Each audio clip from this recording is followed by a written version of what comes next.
This episode is brought to you by Kia's first 3-row all-electric SUV, the Kia EV9, with available all-wheel drive and seating for up to 7 adults, with a 0 to 60 speed that thrills you 1 minute, and available reclining lounge seats that unwind you the next. Visit kia.com/EV9 to learn more. Ask your Kia dealer for availability. No system, no matter how advanced, can compensate for all driver error and or driving conditions. Always drive safely. I'm Mo Rocca, and I'm excited to announce Season 4 of my podcast, Mobituaries. I've got a whole new bunch of stories to share with you about the most fascinating people and things who are no longer with us. From famous figures who died on the very same day, to the things I wish would die, like buffets. All that and much more. Listen to Mobituaries with Mo Rocca wherever you get your podcasts. This podcast contains mature content, explicit language, suggestive situations, and partial to full frontal nudity. Listener discretion is advised. Don't let your kids listen to this.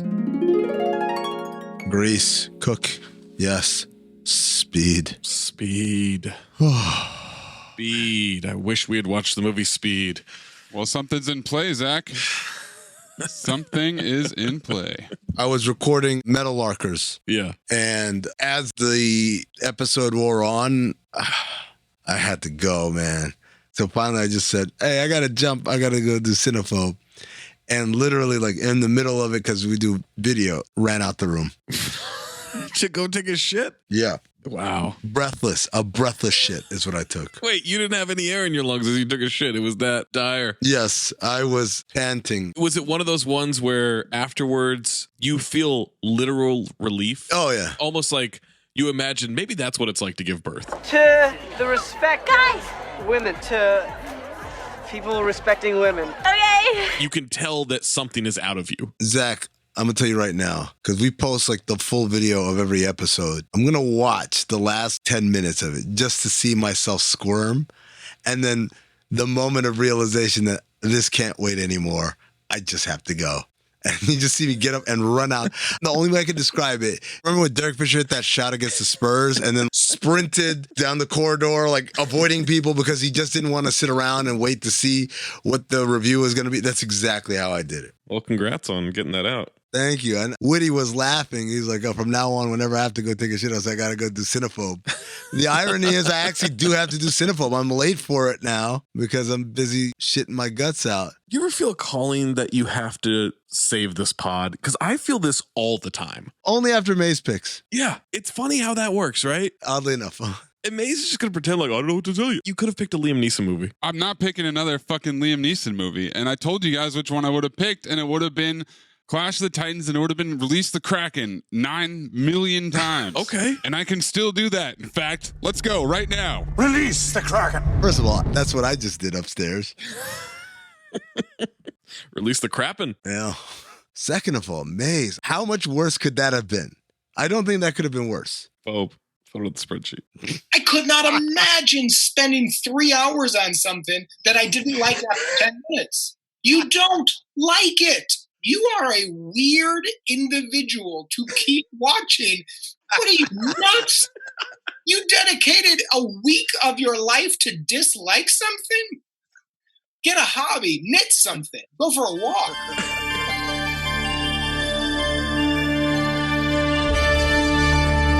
Previously on Cinephobe. How am I supposed to go back to the me before all of this pain? Excuse me?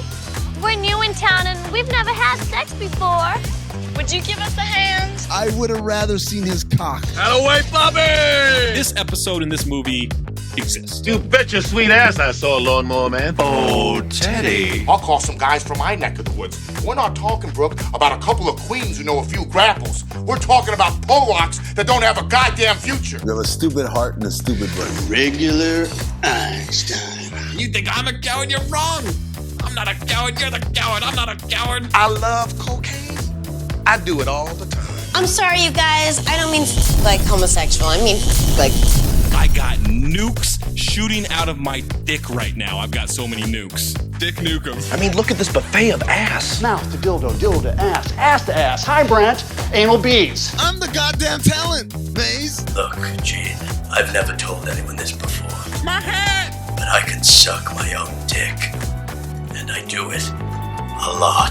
1038. This movie is shit. You don't know shit. Holy shit, bro. I had the same note too. I swear to God, both of you guys are the biggest fucking liars in the world. Howdy. You should have saved this for the train. All right, au revoir, Lubin. Lisa, solide. Oh, I mean, why don't you just be like a regular person and dream about regular threesomes? Like clones. Give me some soul kisses, baby. Hey, beautiful. What? Oh, Dang. oh. My nose. I can't indulge this comparison to a person that Amin may or may not know in a movie that has nothing to do with this podcast. That's some 20th century shit, bitch. We will tangle ass, Say hi to your mother for me. and you will lose. What's the end game? Okay, now everyone's dead. What is fucking Spence from Ballers? Who cares what the end game is? I am wrath. McCavity!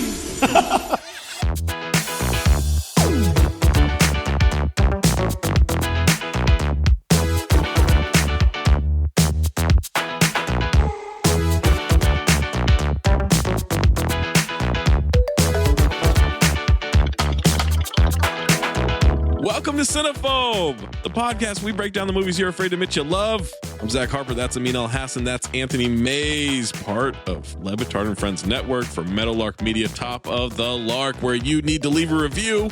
In order to keep this podcast going, we have to get to 20,000 reviews by the end of 2023. Otherwise, this pod's done. 5,764 on Apple. That's what we were at last time. When was last time? The timeline has me so confused. I'm very confused. I'm so afraid to say anything publicly about this podcast at this point because I feel like I'm in a mean territory now. Hooked from City Needs Me. I've been listening to this show for 3 weeks and I've listened to about 12 episodes. Great creative show. Oh, thank you. See, that's nice. I was listening to Action Jackson yesterday. Same note too. I was too. What a great episode. It's so good. It might be the greatest combination because we've talked about this in the past where movies that we like don't tend to make for the best Cinephobe episodes. Yeah. It's just a lot of fawning. But this one, genuinely, great movie. Great episode. I think it's because that movie, while we'd both seen it before, it's not top of mind. It's not a movie I watch all the time. It's not a movie I see on TV all the time. So it really was a genuine refresher on a movie I knew I liked. That episode is so good, it made me want to watch Action Jackson again. Oh, absolutely. If you have a submission like Action Jackson, submit it. Just a reminder, it needs to be 40% or lower on the Rotten Tomatoes audience or critic score. We're hitting that daisy chain hard. Oh, shit. Where am I? One of the hottest things we've ever done, man. I got to get my props. Hold on. We've got to wait for Amin to get his carrot top treasure chest over to the recording area. His tools. Clip it, Mace. Tools, duct tape, zip ties, and gloves. I have to have my tools. The daisy chain has started after Liam Neeson month. I used my wild card to give us the Neeson charcuterie board with black light. Mays is now using Aidan Quinn as the jumping off point to give us the 1998 comedy drama fantasy Practical Magic. Fantasy romantic drama. Oh, no comedy. Wow. No comedy whatsoever. What are you talking about, Zach? Look, I'm not saying there was. I'm just saying I feel like they would have been like rom-com because it's Sandy Bullock. No comedy. Practical Magic stars Nicole Kidman, Sandra Bullock, and Aidan Quinn. First appearance for Nicole Kidman, she had The Peacemaker in 1997, this movie in 98, and Eyes Wide Shut in 1999. That is a weird succession of movies. Potential daisy chain, Days of Thunder. Ooh. This is also the first appearance for Sandra Bullock. Plot of the movie Speed. Yes, there you go. Put a bomb in a bus. Great idea. So what we'll do is we'll rig a bus so that when it goes below 50 miles an hour, it blows up. What the fuck is that? You said no idea was a bad idea. I was wrong. That idea sucks. The movie sucks, and so do you. Hey, that is the movie that introduced us to Sandy Bullock. Fuck you. I love Sandra Bullock. She had Speed 2, Cruise Control in 97, this movie, Hope Floats, and Welcome to Hollywood in 1998, and then Forces of Nature in 1999. A lot of potentials on there. A lot of meat on this bone, yeah. You also have The Net, which we've referenced several times. Does The Net qualify? I don't know that it does. Oh, wow. 44s. Wow. Because I think I would have picked it before. I think I've tried to pick it before, and I couldn't. And then Aiden Quinn is a repeat offender from Blacklight. This light is Black Knot. I wish I knew how to quit you. We also get Stockard Channing, Diane Wiest, and Goran Visnich. Nice. How do you say that name? Visnich and Tendon. Engine. Stockard, you know, from Grease and Tu Wong Fu. Yes. Diane, you know, from Footloose, Lost Boys, Parenthood, Edward Scissorhands, and The Scout. Canon? Nope, not canon, but I know Diane Wiest from one place and one place only. Law and Order. She's the one to replace. Oh, what was the old fuck's name? Also, potential Daisy Chain. I Am Sam. Uh-oh. Oh, my God. Goran is from Rounders and Elektra. An ER. Adam Schiff. That was his name. Adam Schiff was the DA, and then he retired, and they put Diane Wiest in there, and she was terrible. I remember I used to work at like a call center, and one of the guys there fucking hated Diane Wiest. He's like, she's ruined Law and Order. I don't remember this dude's name. I don't remember where he's from. All I remember was him being so upset about Diane Wiest. Evan Rachel Wood from 13, The Wrestler, and Westworld. And Digging to China, potential Daisy Chain. Caprice Benedetti from Devil's Advocate and Hitch. Camilla Bell from Lost World, Jurassic Park, The Patriot, and 10,000 BC. I want my heart and to Margot Martindale from Your Honor and Walk Hard, The Dewey Cox Story. Ma Cox. Chloe Webb, repeat offender from Twins and Heart Condition. Oh, man. She's the one that pulled the baby out of the basket. I wish I knew how to quit you. She's got the illustrious movie dating history of Danny DeVito and Bob Hoskins. And Denzel. Yes. Film noir. Oh, racist. Lucinda Jenny from Leaving Las Vegas, which I will remind you is the movie that Nicolas Cage won Best Actor for. Paul Edney, repeat offender from Beer Fest and Battleship. I wish I knew how to quit you. Practical Magic was directed by Griffin Dunne. Done. Dune? Done. Why is the E at the end then? So you don't pronounce it Dune. Griffin Dunne. He's a repeat offender from directing a segment from the movie 43. Count it. I wish I knew how to quit you. Griffin Dunne is also an actor from American Werewolf in London and After Hours. 4 writing credits for this piece of shit. Alice Hoffman wrote the novel, also wrote Independence Day, not that one. No. Robin Swickard, screenplay credit, Little Women, Matilda, Memoirs of a Geisha, and Curious Case of Benjamin Button. Akiva Goldsman, screenplay, repeat offender, 3-timer. Yeah. For Batman and Robin and The Da Vinci Code. I wish I knew how to quit you. This dude loves write him some shitty fucking movies. He's all over the place. Coming right off of Batman and Robin. And then Adam Brooks, screenplay, French Kiss, and Wimbledon. I like French Kiss. Bridget Jones 2, definitely maybe. Synopsis for Practical Magic. 2 witch sisters raised by their eccentric aunts in a small town face closed-minded prejudice and a curse which threatens to prevent them ever finding lasting love. Accurate. Tagline, there's a little witch in every woman. 2 other additional taglines. For 2 sisters from a family of witches, falling in love is the trickiest spell of all. Ah, shut the hell up. Prepare to come. What? Under their spell. $75 million estimated budget for what? I don't know. So that is insane. Other 1998 movies, for context, Rush Hour, 35 million. What? Fallen, 46 million. Truman Show, 60 million. Saving Private Ryan, which recreated Omaha Beach, 65 to 70 million. This movie, and then Deep Impact, 80 million. Cinephobe has a tried and true formula when it comes to this. How much did Jurassic Park cost? $63 million? They literally went over budget over a movie that was directed by Steven Spielberg and brought dinosaurs back to fucking life. Grossed $46.7 million US and worldwide. Flop city. I had 68.3, but yeah, still a flop. Before we jump into this movie and you listen to the rest of this podcast, Practical Magic is a rental because it's Maze. Thanks, Maze. Zach has the most rentals in Cinephobe history with 15, then Amin 14, then me with 10. There's no way that's true. There's no way those numbers are true. Show me proof. Zach, is this your first time hearing of this movie? Because it was my first time hearing of this movie. No, I remember this movie existing. I've never seen it before, but I think I also got it confused with Hocus Pocus because I kept waiting for Bette Midler to show up. Yeah, I thought it was Hocus Pocus too. I too waited for Bette Midler to show up. You thought it was Hocus Pocus the sequel, or you thought it was Hocus Pocus as well? Hocus Pocus as well. Okay. Movies that came out in 98. At this point, my memory is really sharp. So when Mays just read those different movies, I remember all of those movies. I don't remember this ever existing. I'd never heard of it, never seen it. Yeah. Mays, had you seen this before? I had not seen it before. The name sounded familiar, and my mom likes this movie. Big surprise. Mommy talk! Oh, God. There's so much mommy talk in this movie. It's amazing it took this long for it to come up. Practical Magic receives 23% from critics on 96 reviews. On Rotten Tomatoes, 73% from the audience on over 100,000 ratings. What? Amin, would you like the positive or the negative reviews? 73%? This is a cult favorite, Amin. Which cult? Witches? A coven favorite. Give me the positives, I guess. I want to hear what these people have to say. Hey, John, that's weird. That glass looks half full to me.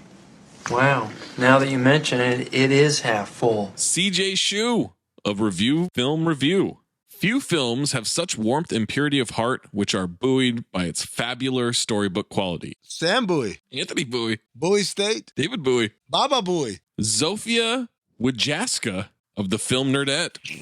You butchered that name. I don't know how to fucking say it. As the title indicates, Practical Magic is packed with titular magic, but not only. It contains an empowering narrative, highlights the importance of sisterhood, and discusses how difficult it is to walk away from domestic abuse. It does none of those things. They walked away quite easy from it, didn't they? They murdered a man. Not saying he's a good person. I don't think they murdered a man. He happened to die. Okay, that's murder. They manslaughtered a man. Okay. Man's laughter. Slaughterman. I wondered if we're just not fit for this movie. Like, is this not for us? Oh, that note shows up. Sezin Kohler of Black Girl Nerds. What's that first name? These are all brand new names. Sezin. Sezin. Sezin of the Witch. Simon Sezin. Simone Sezin. Quality. From blood moons to self-stirring spoons and long, luscious locks, the Owens women are a magical brood. Yeah, I saw some things about the hair and look at them and their extensions. Didn't occur to me while watching this movie. Becky Kukla of Film Inquiry. Hello. Beck O'Leary. Kukla. Kukla, whatever. Hello, Sally Jesse Raphael. It may be quirky, bizarre, and in some places very clunky, but Practical Magic deserves a second chance. No, it doesn't. It didn't deserve a first chance. Caroline Frampke of Vox. She must be a ton of fun. What? I don't know. Just something about that name tells me that she's one of those. Frampke Jansen. Oh, there you go.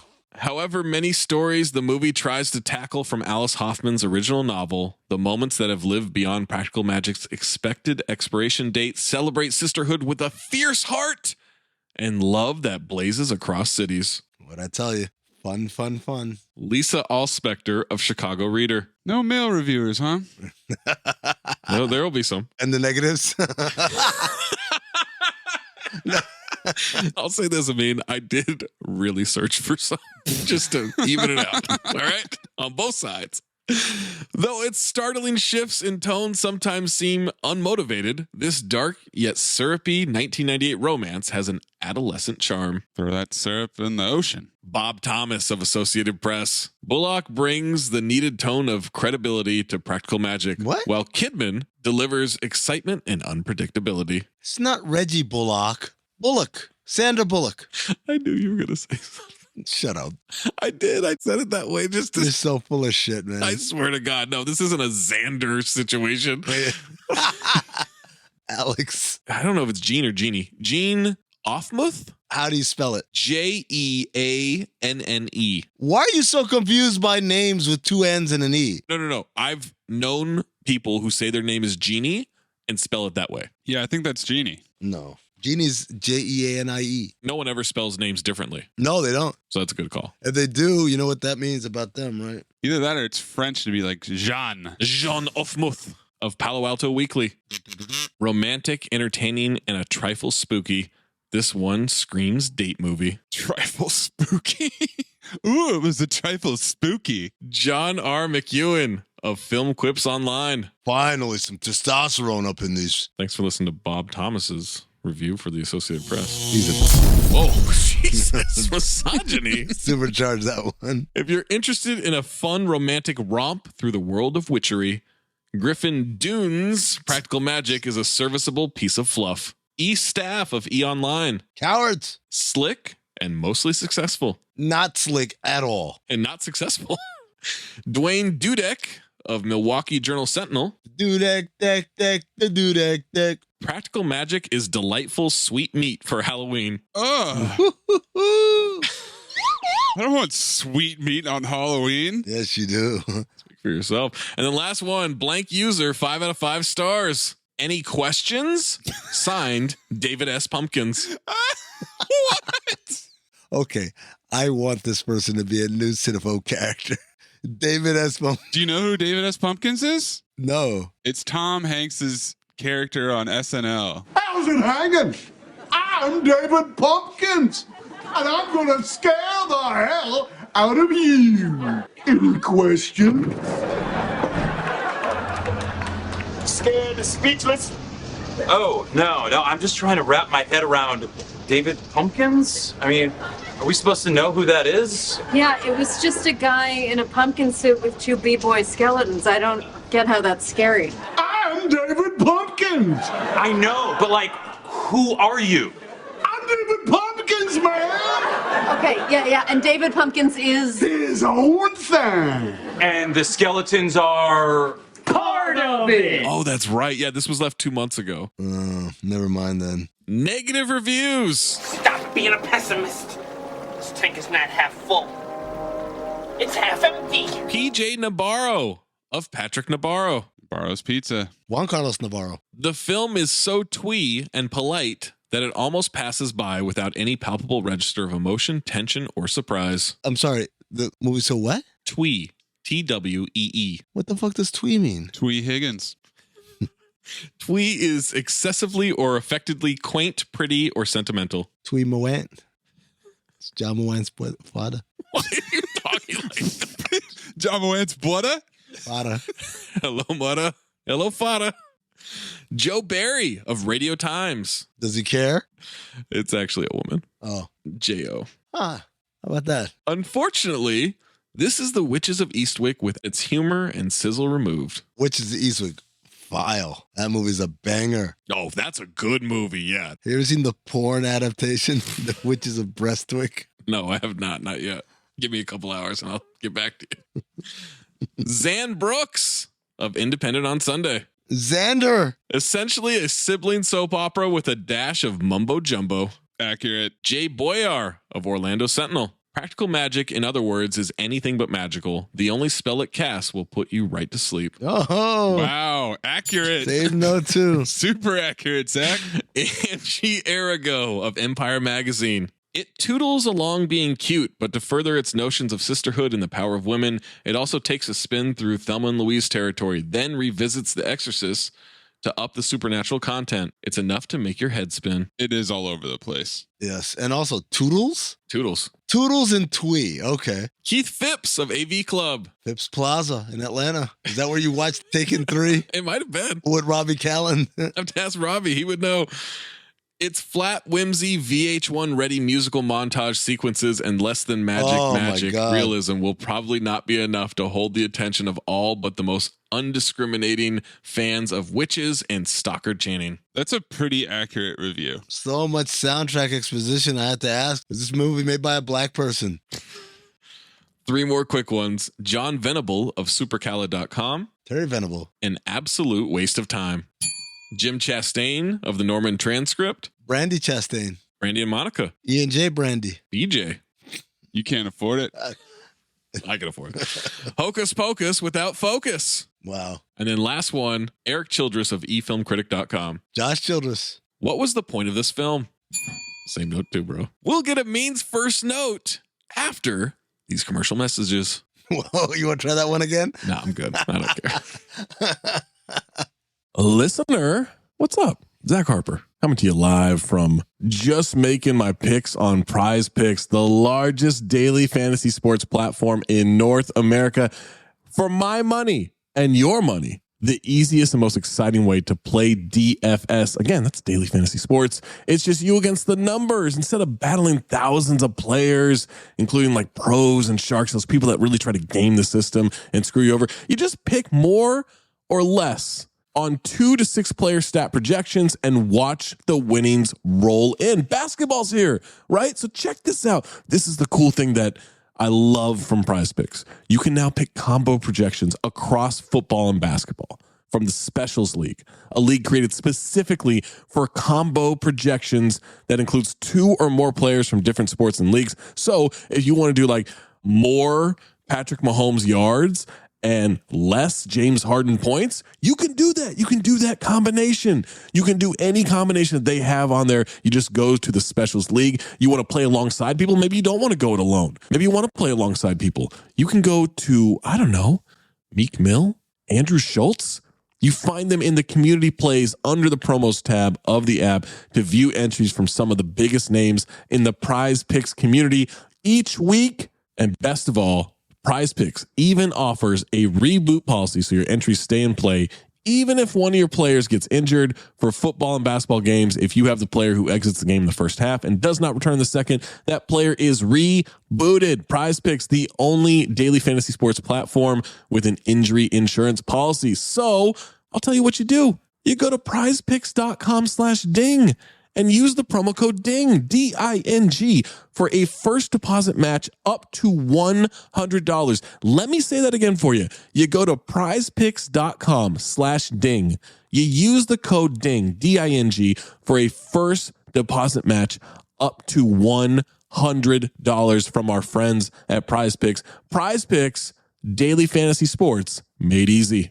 Amin, what is your first note? Narrative voiceover exposition is back. And then I said, wait, it's a dialogue voiceover exposition. Yeah. AKA the Princess Bride formula. Mm-hmm. Maze, what is your first note? Zach is a coward if he doesn't pick I Am Sam or Digging to China. Jesus Christ, Maze. Maze is actively, now I believe it, he's trying to destroy the pod. Yeah, absolutely. He's sick of producing it. Yes. But he's not going to quit it. He's hoping it goes away so he gets like some severance or something. Yes, he wants the pod to end, but he doesn't want to quit the pod. Right. Also, I know what I'm doing. I just got confirmation of what I'm doing. So you can go eat a dick, Maze. How about that? Terrific. Supercharge that. What's your first note, Zach? Oh, thanks for asking. Handmaid's Tale or Salem witch trials. Also, those witch trials must have been the height of chaos and entertainment intersecting. Can you imagine being like a townsfolk? I would have shown up to every single one of them. You would have had witch trials power rankings? Absolutely. I made a joke, by the way. I didn't write it down in my notes, but I made a mental note while watching this. Oh, Salem. That's where Zach's parents live. Different Salem. I know. Let's start off with some narrates position. Sorry, some dialogues position. Mm-hmm. It's been a while. There was a stretch where every movie we were doing started with voiceover exposition. I think it started with Ben Affleck month because I think that's every movie he does. For more than 200 years, we Owens women have been blamed for everything that has ever gone wrong in this town. Someone asked, is that why everybody hates us so much, Aunt Frances? They don't hate us, sweetheart. We make them a little nervous. Let's face it, Jet. We Owens women have created a stir, and I really cannot stand families that refer to themselves as their last names. Oh, you know how the Harpers do at a P.F. Chang's? Just so stupid. I hate it. 1 minute and 18 seconds in, I've already arrived at the conclusion that this is another Maze special, a.k.a. Drunk Amin is back. Amin's useless. We're 4 hours in and he's already drunk. He's got to do something at 1 a.m. He's going to be drunk. Cinephobe is going to be at 1 a.m. and he's not going to be able to do it. Like, wait, are you kidding me? He's hammered. As much as I'm going to be annoyed by this, by Amin drinking, Maze, you brought this edit on yourself. I took great notes. Don't worry. I took these notes while I was drunk. So I figured if I get drunk now, I'll understand them better. Oh, that's great. Okay. Oh, God. Why did you just slurp into the microphone?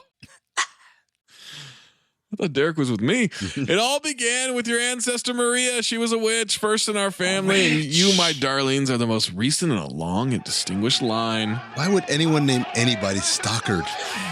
Is that why they wanted to hang her? Because she was a witch? I thought, no, she probably just spoke out of turn once back then, and they're like, witch, hang her. That's what we're gonna do. Yeah, this is gonna be a early and often Monty Python witch scene special. We have found the witch. May we burn her? Who do you know she is a witch? She looks like one. The fact that our Aunt Maria was a bit of a heartbreaker didn't help. Nor did it help that most of her lovers have wives on the hanging committee. Hanging committee. Most bribed committee in history. Hung committee.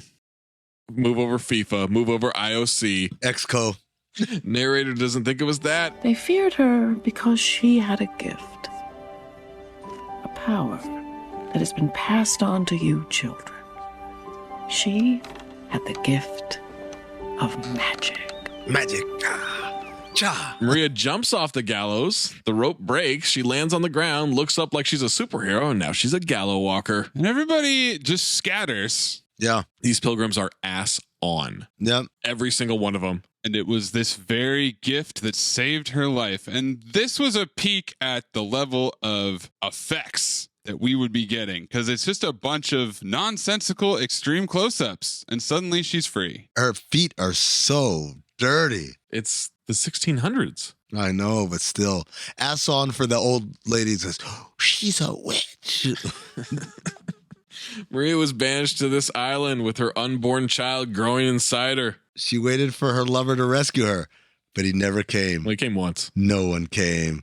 And so I said, so it was an immaculate conception? She cast a spell on herself. Sarah Christ. Did not feel the agony of love again. The chalice. She became more bitter, and the spell became a curse. Cut to some ass on crying. And since she never again feel the agony of love, and she's crying, I said, man, this ain't no spell.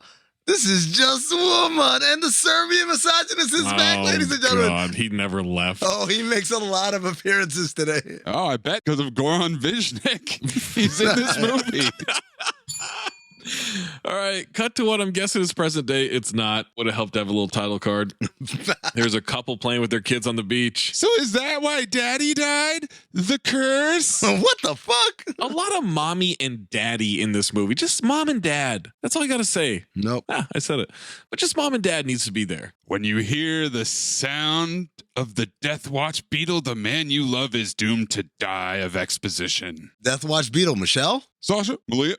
This beetle is ass off. I knew it. As the Merchant of Death. I knew it. And I was so excited when it came back. This beetle's incredible. The mom is actually ass off too, as she hears the beetle. Cut to two kids going to live with Stockard Channing and Diane Wiest. In this house, we have chocolate cake for breakfast, and we never bother with silly little things like bedtime or brushing our teeth. Gross. They should not be taking care of children. That comes up later, Zach. Yeah, it sure does. Where we established this should not be taking care of children. But with the sweets come the sour. Enter the townsfolk children coming up to the fence, chanting and throwing shit at them.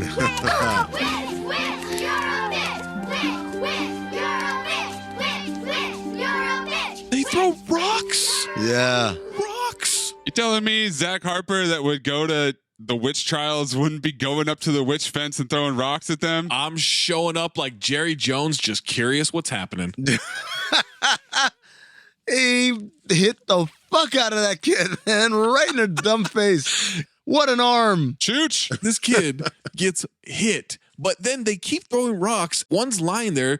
Little Sandy is kneeling over checking if she's okay, and they miss them the rest of the time? How do you miss them? They're stagnant targets. I don't know which of the aunts is narrating here, but she says, when you find yourself the center of attention, it's not that they hate you. It's they just didn't tell you everything. And then as the kids are chanting, witch, you're a bitch. It's like, I don't know. Sounds like they hate your ass, kid. Does sound like it. Witch, you're a bitch is pretty easy to decode. Cut to them sitting around a table out in the yard. Only curse in this family is sitting right down there at the end of the table, and they giggle. They're talking about Stockard. Even if you have to admit that any man who gets involved with an Owens woman is bound to end up 6 feet under. She said it. Ethan, it was an accident. It was fate. Accident, fate. Accident, fate. Get that fucking cat off the table. Oh, gross. Just up there eating food. Disgusting. Disgusting. Kitten is kind of ass off, though. Oh, we got ourselves a horse race, folks. Mommy died of a broken heart. That's the medical diagnosis. They all nod. And Let me tell you, that's not how forensics work. This is a big movie for forensics. Oh my God. Send it to the Jump City Labs and Catwoman. Stockard says, pish tosh to homework. Horrible parental figure. Mrs. Mild, future callback. They prove without a shadow of a doubt, unfit. Sally blows an unlit candle and it lights. They've been blessed with a gift. Gilly says, what about me? Stockard says her talents will emerge in time. They both got chocolate smeared on their face. They're in angel outfits. Like that kid from Teen Witch. Which movie? Gilly is just crouching on the table for some reason. Knock on the door and there's a nervous energy, and it's a woman who's acting like the guy who used to own Jim Davis's house, rapping at the window. Get the bird. Get the book. This woman is going on and on thinking about this man so much, can't sleep. He has to leave his wife. Home wrecker's position is what I called it. This woman's insane. No. She doesn't want someone else. Why would she even come there if she did? I want him to want me so much that he can't stand it. This bird's ass off, by the way. This bird is incredible. Stockard's holding that bird, and this bird is perfect. It is wriggling its ass off. It actually stops moving when it gets poked. Yep. Art from Fallen. I knew that was coming. Be careful what you wish for. This woman just stuck a needle in the bird, by the way. Just stab this fucking thing. Sacrifice. This dude is a trucker. I said, you want a trucker to become a stalker? We're truckers, motherfucker. It's a small town. Sally repeatedly hopes she never falls in love, and Gilly can't wait. Women be falling in love. I said, this redheaded child is horny. Oh, man. I mean, what are you doing? I'm just saying. You reflexively said, I almost said Maze. I started to say Maze. I'm not, it's not for me. I'm just saying this child is exhibiting. It's not for me. It's not for me. Late at night, Sally's summoning a true love spell called Amos Veritas.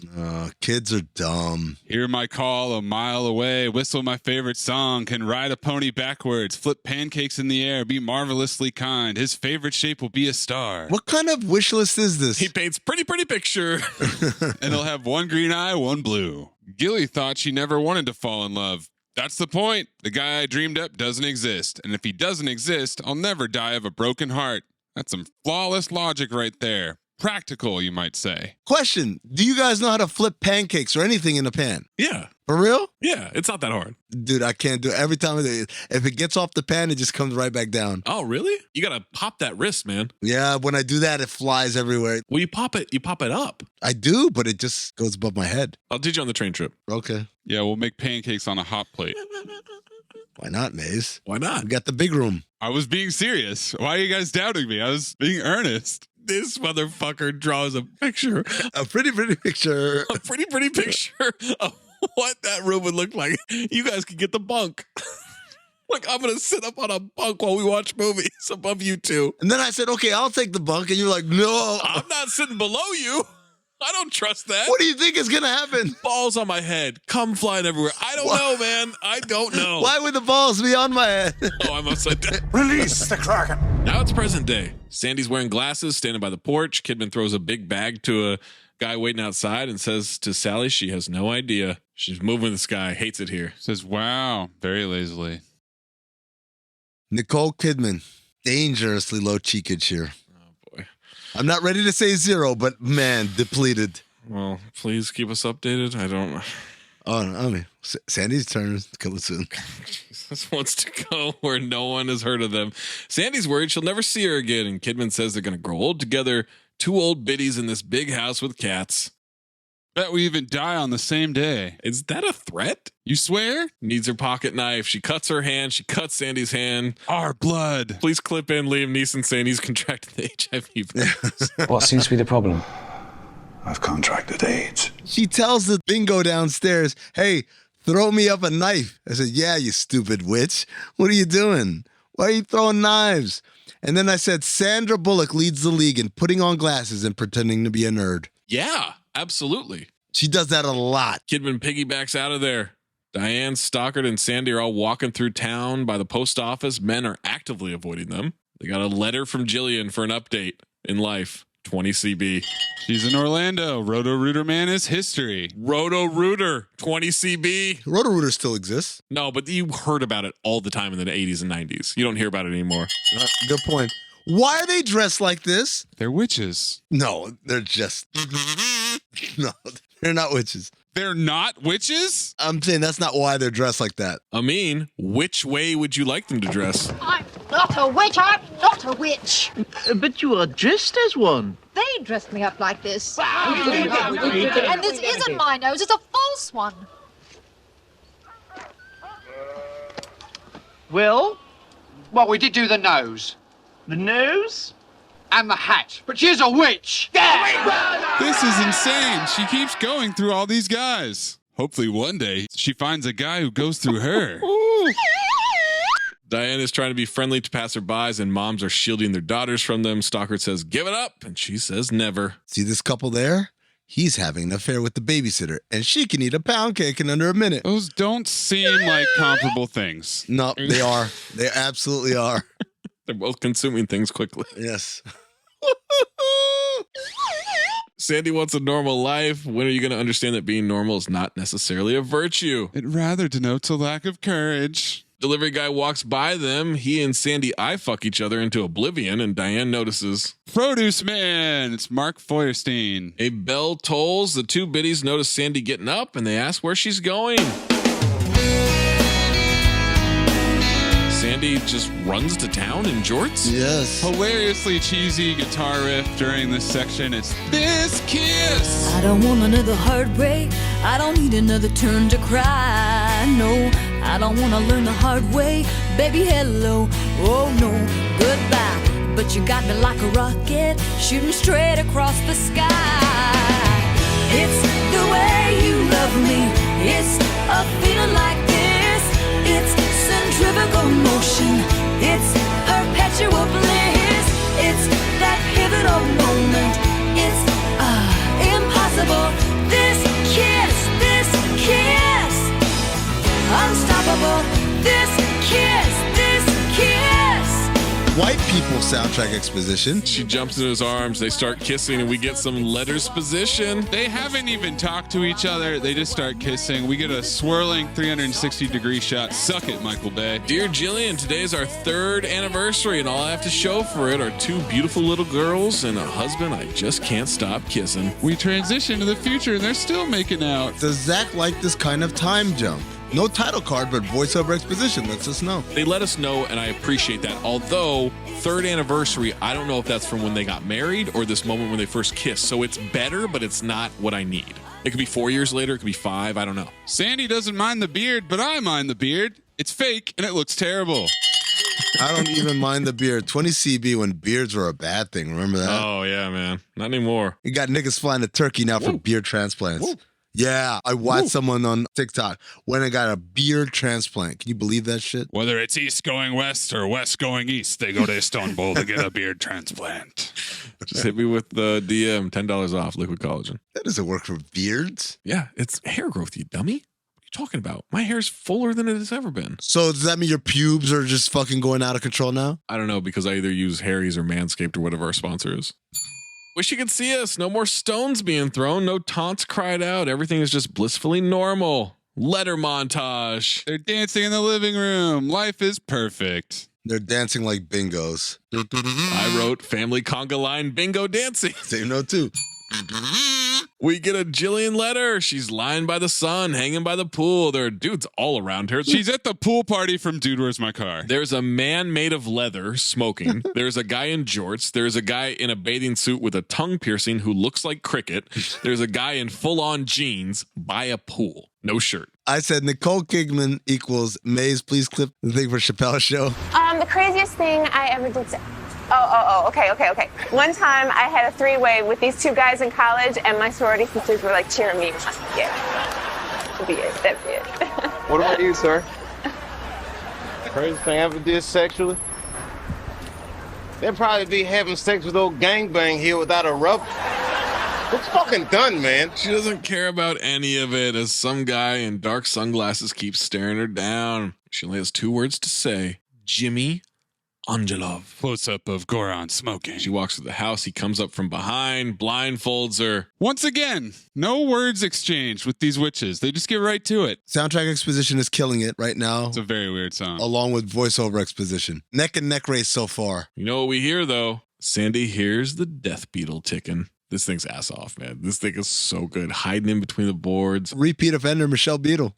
By the way, not to be a stickler, but if it's an Eastern European name, it would be pronounced Angelov.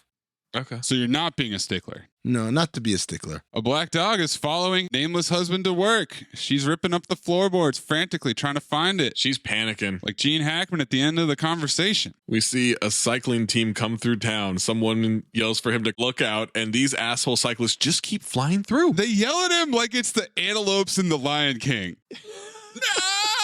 Dude, I typed 7 times in a row, please let him die by bicycle. Please let him die by bicycle. I was hoping for it. Let him get shredded. Also, get a car like a grown-up, you nerds. Small town. He's high as fuck. Like, he's got to be on Molly. He's coming. They're whooshing by him, and he is just soaking it in. He's loving the Russian wind. Oh. Open my window and a breeze rolls in and I jizz in my pants. Then wait, what the fuck? He's just standing there. After these cyclists, this gang of cyclists passes by, he's been standing there for a couple of minutes maybe, and a truck mows him down. And I said, you know what? I'm glad this is how he died. The truck has no brakes. It's being driven by an escaped convict. I need an explanation for why this happened. It comes out of nowhere. Out of nowhere? It's in the middle of the fucking road. Literally 4 quick cuts. Shot of the bumper. Shot of the side of the truck. Shot of him falling. Shot of the bumper again. The apples fall. And then a crate of apples goes flying up in the air in slow motion. His body is nowhere near it. Nowhere near. You know how hard it must have hit that motherfucker? We don't even get the satisfaction of a shoe being on the ground. $75 million budget. That's it. He's dead. He's gone. That's a wrap on Mark Feuerstein. The hand truck / dolly, whatever you want to call it, that's just left there, that wheel is spinning, kind of ass off. I know we're not allowed to give it things. I tried to give it that Pepsi display in Cobra, and you guys freaked out on me, but it's kind of ass off. She could feel that he got hit. Sandy's yelling at the sky at night. It was the curse, wasn't it? He died because I loved him so much. Ass on. Ass on. Yeah, she's terrible in this scene. Stalker Channing says, oh, my poor little girl. And I said, that sounded like Dennis saying, D, you dumb bitch. We had no idea when we cast the spell. What do you mean? What spell? Hating ass witches. It's just a little push. You wanted so much to be happy. We never expected that you would truly love him. Said I did, and I want him back. Storms off, gets a spell book, wants him to bring him back. I never asked you for anything. I never asked you for spells, but do this. I know you can bring him back. They say, we won't do that. We don't do that. And I said, atta girl, Sandy. Don't take we won't do that. We don't do that as an answer. Oh, God. You keep persisting. You should have delivered that in the Eastern European misogynist. Yes, a woman no say she no do that. It means she really do that. Nah, it didn't get better. I'm problematic. It's a problem. Sandy says she knows they can because she found it in a book when Mom and Dad died. Even if they did, it wouldn't be Michael. It would be something dark and unnatural. Lots of quick close-ups, like What We Do in the Shadows credits.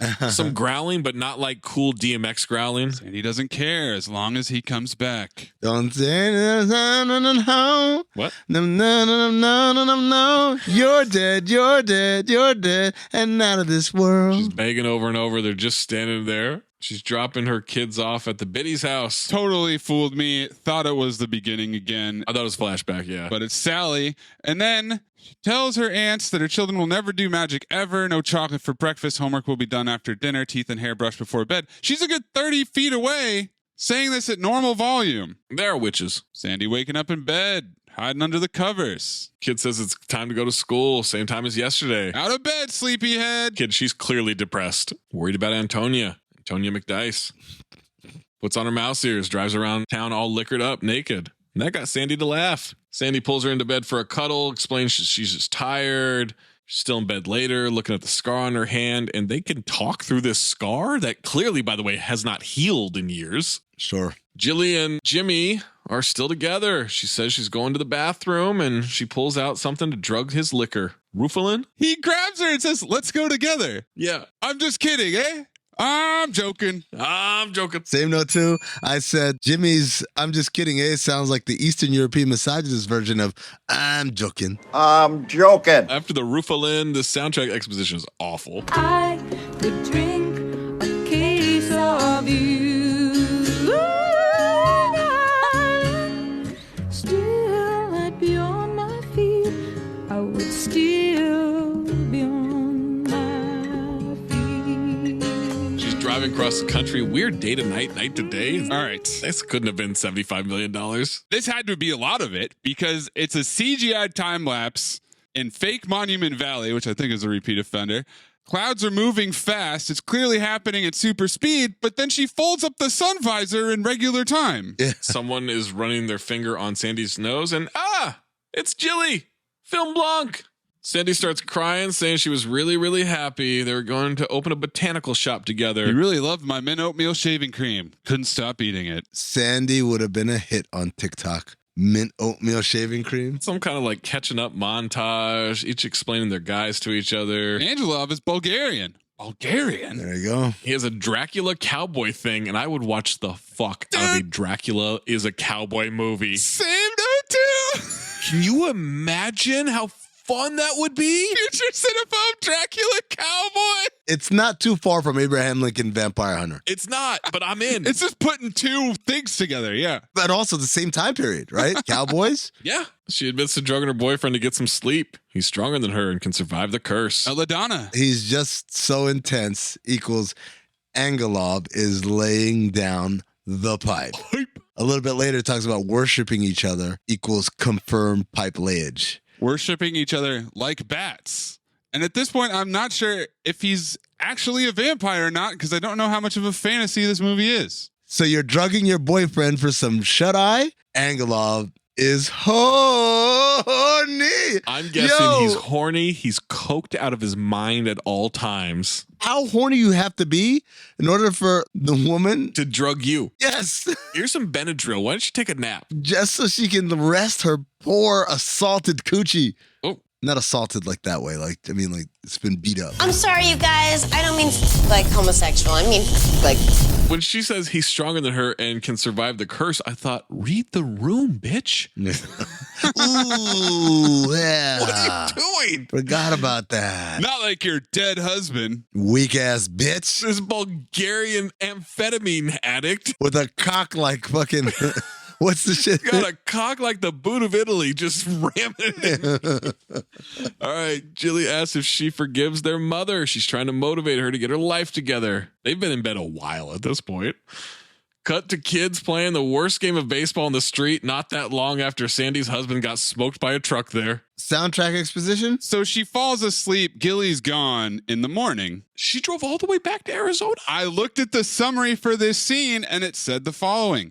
Sensing her pain, Gillian astrally projects to Sally from Arizona and they spend the night reconnecting. That's what happened? Were you guys picking up on that? No, I thought she drove. It showed us driving. That was the way they showed astral projection? That's what that is? It's so bizarre. Put two phobes down for me, okay? I want phobe in the fucking sheet. You got to drive. What are you guys talking about? When you got to actually project, you got to drive your ass out there. Been doing it wrong this whole time. I can't wait for teleportation to just be our little molecules in little station wagons going to the next teleportation machine. It also takes just as long as driving. Yeah, it does. Yeah, that's the thing. Sandy's going into town, into Rose Apothecary from Schitt's Creek.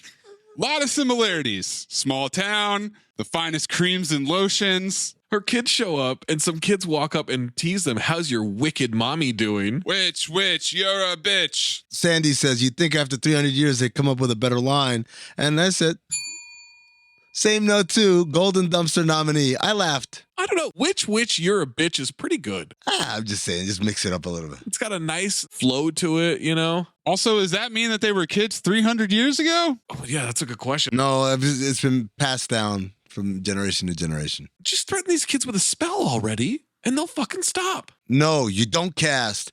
And Evan Rachel Wood says, you probably couldn't even if you tried. And then they have to ADR this conversation between the two sisters walking around. She has all this power, and she doesn't even use it. I think you hurt mom's feelings. Oh, you don't think that was one take? You don't think that was all there? I do think it was ass on take, for sure. She threatened one of the kids with, I hope you get chicken pox. Impractical magic. Everybody gasps. And then once again, the crowd disperses. It's chicken pox, man. Relax. Relax, yeah. They heard pox. If this town hates the witches so much, how do they expect this business to work? Who's coming in there and supporting this business? Oh, no. The people who need witchcraft. I know, but this town hates them so much. Sandy's trying to be normal. And she said it worked with the husband, but that was all in recap's position of a flash forward. Everyone's down low, Zach, in this town. Outwardly, they want to like, oh yeah, fuck them witches. But when the crowd disperses, like, hey, by the way, can you help me out? My head doesn't seem to be working. Kids say that the other kid thinks any man who marries them is going to croak. And I thought the word croak, 20 CB. These kids are just housing chocolate and asking about family history to Stockard. Asking a shit ton of questions about their dead grandparents. Sandy walks in, storm coming, check all the windows. As they leave, tells the biddies to watch what they say to those girls and don't fill their heads with nonsense. We'd never tell them nonsense. That's a great reply. Guess what? More letters position. Sandy puts her glasses on to write a letter. Dearest Joy, sometimes I feel that he is me. Stirring her tea, she takes her hand off. The spoon keeps stirring. $75 million budget. This is becoming the lake house. By the way, right before in that scene when they're in the kitchen, Sandy walks in like, what are you guys doing eating toast? And I said, is toast a food that has windows of time? Like you can't have toast at night? No, you can have toast any time of the day. Any time, man. Great little snack. Garlic bread is toast, pretty much. Yeah, garlic bread 10 a.m. is a little tough. Or as your people would call it, una tortilla.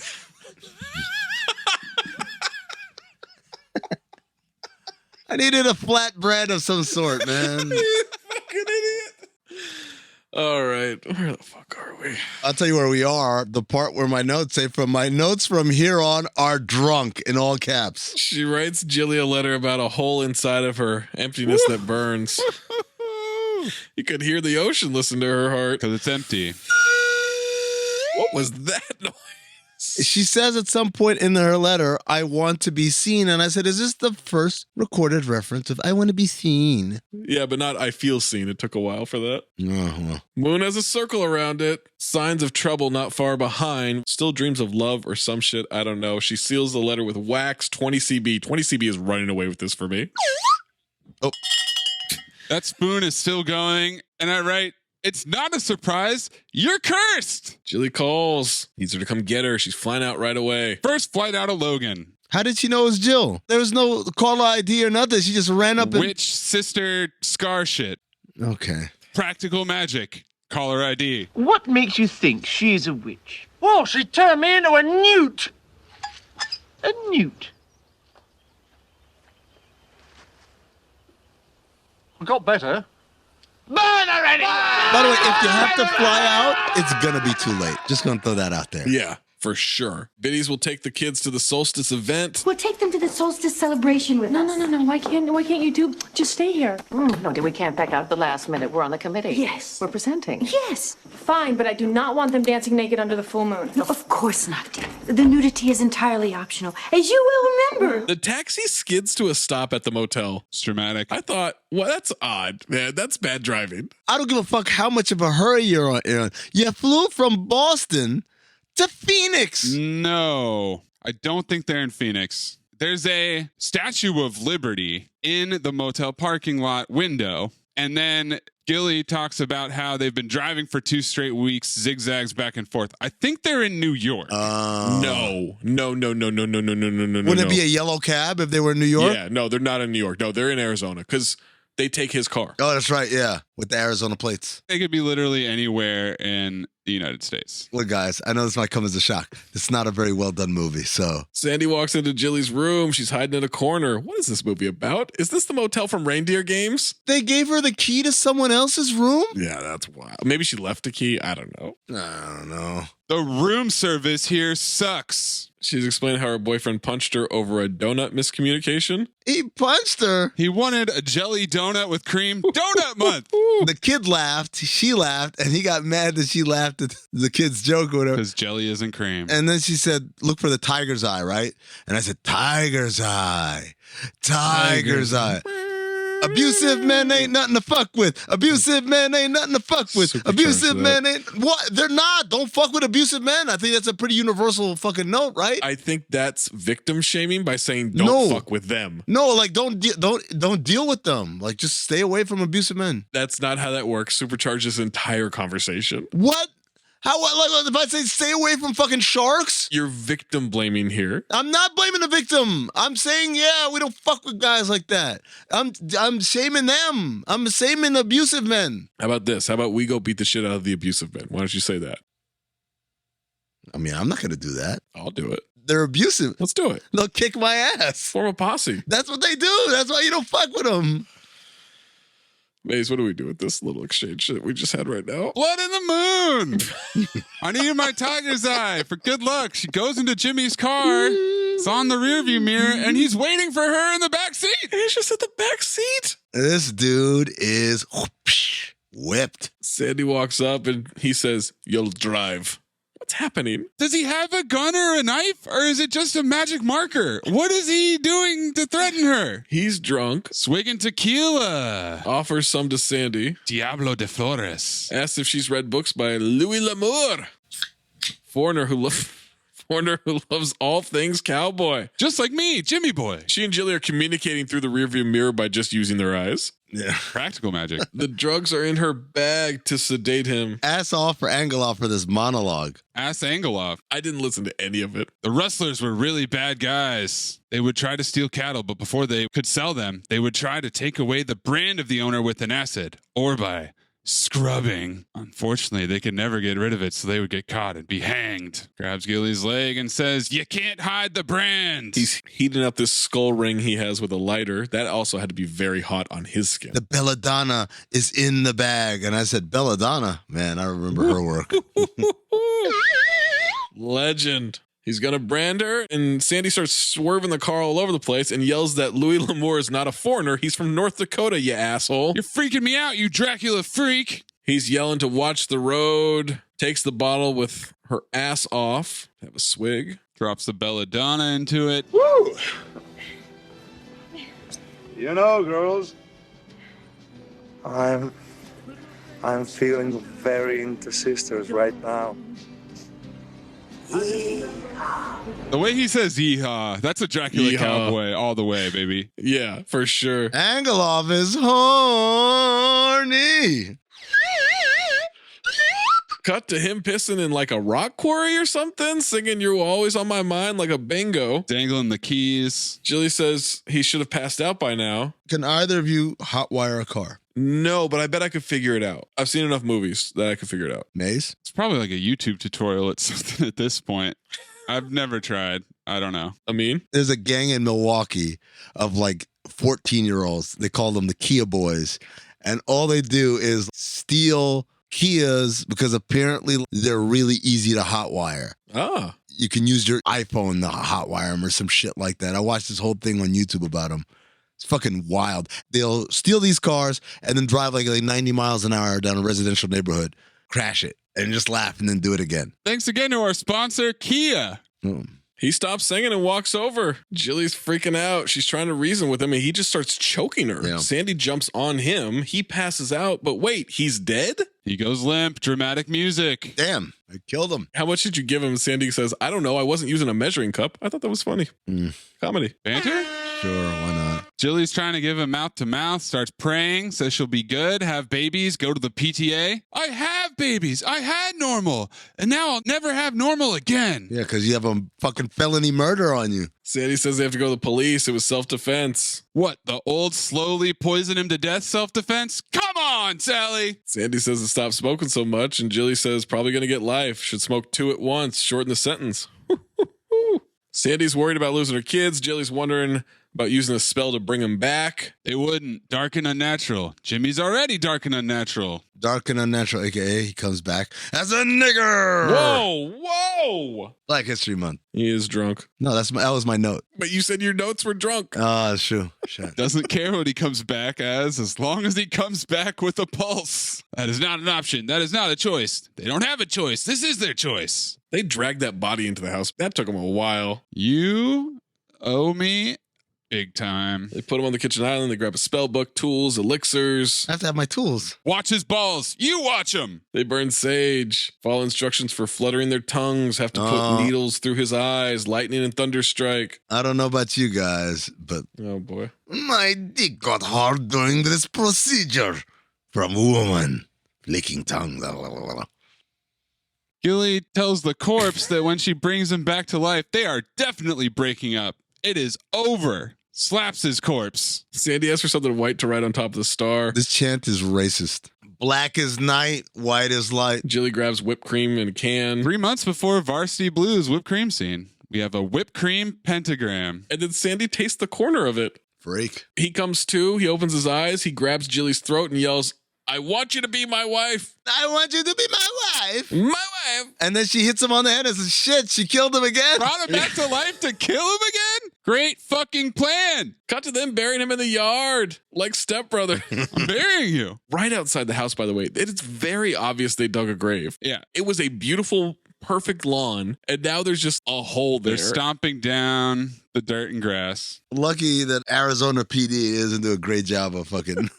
Jilly thanks Sandy for being her sister. What will they tell the aunts? Nothing. Kids and the biddies get home from the solstice event. Kids love the event. Oh, we had so much fun. We danced naked under the moonlight. Call Child Protective Services. They freak out over Aunt Jilly being there. Everyone's excited to see her. They see her black eye. A little mugwort will fix the bruise right up. Witch jargon. Whoever he was, he'll get what he deserves. I think a brownie for breakfast will do you well. One of the kids is looking out at where the grave is. Cut to Rose Apothecary. David and Patrick are rearranging the products. Nicole is trying the various fancy creams and lotions. Listen, I know the wrestlers get all the fancy ladies, and the clothes, and the free creams and lotions. Sandy tells Jilly if you're going to work here, maybe you could work. She's testing the merchandise. Jilly's also smoking inside the shop, 20 CB. Chloe Webb has truly awful hair. Oh my God. Is this Gossip's position here? It's phone tree day, parents hotline. Most responsible mom sounds the alarm. Sally never gets picked because everybody knows she's a witch? Different. Imagine living a life where this shit is the highlight of your fucking year. Where you want to be at the top of this phone tree. Phone tree reveal day. This shit's gonna be... This is so important. It's terrible. Cut to a classroom. They do this in person. This is a PTA fantasy draft. Jilly walks in. She's there to see Sandy. Women whispering. Is that a snake tattoo? Yeah, and there's one on her boob, too. 20 CB. She says, that's right. I'm back, bitches. Hang on to your husbands. Woo! Golden dumpster. Sandy jokes, all that's missing now is me naked without my homework. Because it's a nightmare. Haha. Ew. One woman whispers, you know she screwed Coach Halfacre. Gets slapped invisibly by Gilly. I bet he gets full acre when he's with her. Sandy tells her not to do it, then giggles with her. Says, that wasn't me. Sally gets picked for top of the phone tree, surprisingly. Now that was me. Clearly, Jilly has done a spell. Because she changed her name on all the papers. Back to the biddies' house. Grave is moving outside. The biddies are doing a spell with a blender. I am newt and toe of frog, will of bat, tongue of dog. Adder's fork and blindworm's sting. Barbados lime is just the best. Cragged salt like a sailor's stubble. Flip the switch and let the cauldron bubble. Nope, that's just midnight margaritas. Film noir. Film noir. They go downstairs, start dancing with their aunts and drinking margs. Lime in the coconut plays. Premium white people music that makes them think they're really letting loose. I wrote, Amin is never going to forgive white people for this scene. This is the most practical magic yet. Oh, how convivial. This was the scene in the trailer to get everybody to see it, I think. Lime in the coconut? The good news is this scene takes a while, and I don't need to take any notes for it. I hope it goes for 20 minutes. Now they're drunk at the table doing tequila shots. I see a man in your future, and he's gorgeous. Ooh la la, he is big. Ha ha ha. Horny. But you're scared to death, and you end up a frigid old hag with your 2 frigid old hag aunts. Cut to Stockard, who can't believe it, ass off. She's never been interested in her gifts. She just made that up. Jillian has her own magic. We all know what that is. Woo. And Sandy says, oh, please, since when is being a slut a crime in this family? Burp, Maze. laughs, Maze. more shots. Maze. Please clip in. It was Philip, the pizza delivery witch at the beginning of the story. I knew that was coming. Come on, you guys. Like, come on, what is a slut a crime? I'm like, that's how we started this goddamn thing. They all cackle. The pizza delivery witch. I was proud of that one. Stockard, when we put that spell on you for Michael, we had to bind it with molasses just to get your legs to open up. You self-centered shrew, ingrate, goody two-shoes.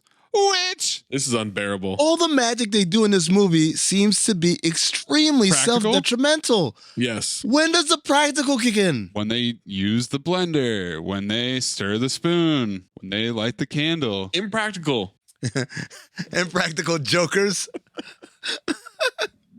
Joe got him. It's taking you this long to make that connection? Yeah. He's drunk. I'm drunk. They are super drunk. Laughter settles down, more shots. Ant starts singing, time is on my side. Yes, it is. They're drinking Diablo de Flores. The liquor they used to drug Jimmy, someone left it on the porch. Jilly smashes it in the sink. They want to know what's going on, and Diane can smell something's going on in this house. Yes, it's a very distinct smell. It's the smell of bullshit. A broom fell. Company's coming. They said, we had a problem. We handled it. Let's go upstairs. Jilly tells Sandy to not even think about it. Sandy wants to know how the bottle got there, and Jilly says it's not possible. They're witches. They should be more open to unexpected supernatural shit happening. Impractical. Rosebush is taking over the gazebo. Ants are going to leave because Jilly and Sandy have a lesson to learn. They say it won't affect the kids. They leave them some kind of necklace rope thing. It's the hanging rope from the beginning of the movie. Oh, come on, guys. Next morning, Bingo Kazoo is playing by one of these kids. Yep, that's Amin. Oh. Wailing on that kazoo. Same note, too. The Bingo Kazoo repeat offender. Sandy asks about the things around their neck. Aunts gave it to them for protection. No follow-up questions. That's it. Sandy's looking for aspirin, asks a kid to do what she says, and she responds, not while he's out there. We see Jimmy in the yard, but they can't see him. Roses grew overnight. Sandy tells Jilly to call the ants now. They didn't know they left. Kids have a message for them, and it's clean up your own mess. Jilly runs out. Goes out and fights the rosebush. She is pruning roses psychotically. Leave us alone! I don't know why I put this note. I said Jimmy had the apple bottom jeans, boots with the fur. His boots are poking out. Oh, that's why. Wow. And they sink back into the ground. $75 million budget. Chuck O'Leary shows up to watch Sandy grunt and cut roses. Aiden Quinn, daisy chain. She asks if she can help him with something, and he says, I sure hope so. And I said, is this the beginning of 90s porn? Kinda early for roses, isn't it? Special investigator, state prosecutor's office in Tucson, Arizona. This is the way we talk in Tucson, Arizona. It was Phil Dellareal, the movie critic from the beginning of the episode. Jesus Come Christ. on, you guys. Long way from home. He wants to talk to Jillian. Might have info on a case he's working on. You want a film noir? 2023 Sandy, greater than 2023 Aiden Quinn. He has aged horribly. Oh, he looks terrible. Yeah, she looks great. She looks awesome. How do you know they were sisters? Lucky guess, I guess. Sandy invites him inside, tells Jilly about the cop downstairs. She says to calm down. How much can he know? Sandy doesn't think she can lie to him. Of course he can lie to him. The story is she left him because he hit her, and they haven't seen him since. The worst criminals ever. Aren't y'all witches? Cast a fucking spell. That would be too practical. She wants to know if he's cute. He's nice in a very penal code sort of way. She's creeping on him as he looks at the greenhouse. Just herbs from the garden. What brings you to the island? It's a letter from her, very personal letter. Sandy thinks he seems very familiar, and Jilly interrupts them. Yes, ma'am, I did. She's flirting with him. Yes, ma'am, it was. It's not her boyfriend anymore. He was a big mistake. If a man hits her, he only does it once. That is not something to say to an investigator looking for a dead body. No. So we have motive. Okay. Next. She starts reading his palm, says that she can tell he never touched a woman in anger. Oh. All his life. He hasn't. I'd maybe supercharge that. No, I mean, just say like, No, Okay. no. I'm going to look out for you here. All right, we'll supercharge that. He asks if he can have his hand back, please. She says he hit her and hasn't seen him since 3 days ago. Ask Sally whose car is in the driveway. Gilly says it's hers. Clip this, where they fucking perjure themselves by having oh my god his car. Plate number 229 MOB. That's James L. Angelo's car. Come on now. We stole it, and it's a crime. I know this, but he basically kidnapped her, and it. Whoa. Kidnapping month is back. He kidnapped you? Well, no, he didn't really kidnap her. He sort of like just a little nap. No, she was there was a car, and she would, and you know, thing she what happened was that she just, you should know she has the worst taste in men. Well, you do. So anyway, I picked her up and I drove her right back here, and we would be so happy to give him back his car because it is a crime. And as you say, you just don't know where he is to. Just gotta. Oh, give him back that car. He's daintily wiping her scratched neck with a handkerchief. Handkerchiefs, 20 CB. Sandy's ass off in the scene, though. She's great. Sandy is the polar opposite of Ben Stiller's lying ability in The Heartbreak Kid. 100%. She cannot think on her feet. What if you bled every time you lied? You wouldn't have any blood left? No, fuck you guys. I'd have more blood than anybody. I'm an honest podcaster. I'm the most truthful telling one here. You're not. I didn't lie, Annie. I just didn't tell you certain things. He wants to look around. Jilly Mouse, what's wrong with you? He shows them pictures of dead women. Body has been marked with a kind of brand right into the face. He needs help locating this man. He grabs a sample from the car and it gets towed away. An old lady in town shouts, "Go arrest her!" and accuses Sandy of cooking up a special placenta at her shop. Ass off for placenta bar old lady. She's crushing it. Oh, she's great, man. And that's why the ants don't age. I'm telling you, they don't age. They're selling placentas? A placenta bar! Sandy's spying. We get a superstition montage here, right? Kids say they jump off the roof and fly on Halloween. Kid with chicken pox says they hex him. Mom doesn't know about the Bulgarian, but wouldn't be surprised if he turned up in a ditch somewhere. Friend corrects her, not accusing them of murder, just that maybe they shook his hand and then he died. It's very mysterious. These kids are going to town on those popsicles. Easy, Maze. No, I just clip in, don't be a menace. Hey, quit looking at damn ice cream like that before I put you on the corner to make me some money. If any man dared to take on an Owens woman, he'd live briefly in the euphoria of her love before meeting an untimely death. Aiden's still learning about the curse. It's Chloe's turn. Rich? Yeah. Evil? No. I mean, you get your psychos now and then, animal slaughter, ritual human disembowelment, but that's really pretty rare. See? It's a pagan label. Which position? That's when a man comes into the shop, bone to pick with her. Could have gone to a qualified doctor to tend to his scalp condition. Ass off for my man who put the dick cream on his scalp. The more he uses, the less it works. The opposite of liquid collagen. DM me for $10 off. She says it doesn't go on his head. Where else would it go? Try to remember, she says, and then she just stares at him until he says, my mistake. Up until they gave us like the full frontal shot of his face, yeah, I was like, wow, this guy looks like Bob Saget, but like an old Bob Saget. Wow. No, and then I saw his face. He looked nothing like him, but from the side, he did. He doesn't. Yes, he does. Why is he investigating Sandy instead of the fucking ex-girlfriend of the murderous, abusive man? Maybe because she seemed like the worst liar in the world. That's a good point. He notices her coffee self-stirring. This really is the extent of her practical powers. And also the extent of the $75 million budget. She follows him. Am I under some kind of surveillance? Should you be? Something he wants to know. Ask her. I already did, and alls I can tell you is there appears to be something missing from your story. I hate when someone says alls. I love saying alls. Alzheimer's.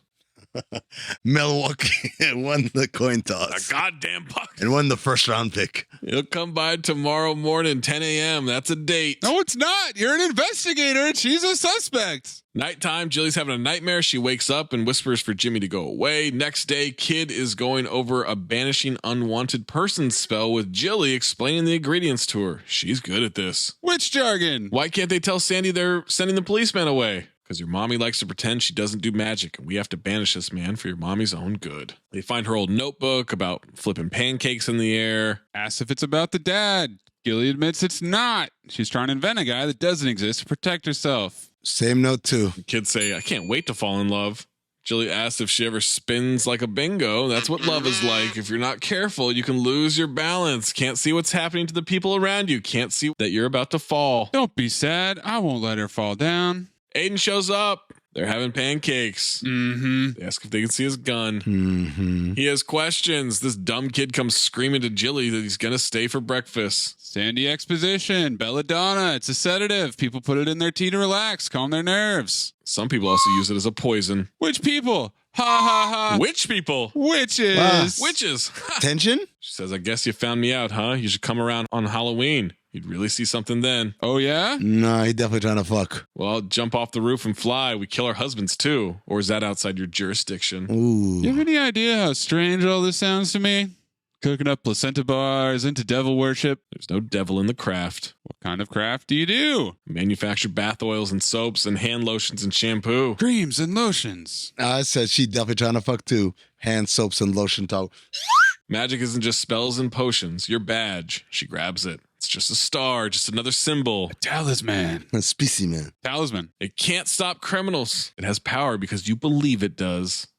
She rubs it. Ooh. Oh, does she rub it? Wish you could believe in me. Are you hiding James Angelov? Not in this house. Did you or your sister kill James Angelov? Oh, yeah. A couple of times. Dumb kids trying to cook pancakes. Aiden walks up, asks if she ever saw a saguaro cactus. Closed caption misspells the word saguaro. What is Nicole doing making these flapjacks? This shit is so weird. She's not making them. The kid's making them. Yeah. I don't know how they got it to be cactus shaped so quickly and so easily. He's not even using practical magic. It's just how you pour it. It's not hard. He flips that shit sky high. 10 feet in the air. Slow motion. Oh, that's what it is. It's her shaking the bottle. Oh, yeah. I was like, what the fuck is she shaking? Kid's amazed. Jilly is still mixing this thing. Kid comes in, tells his sister he knows how to flip pancakes.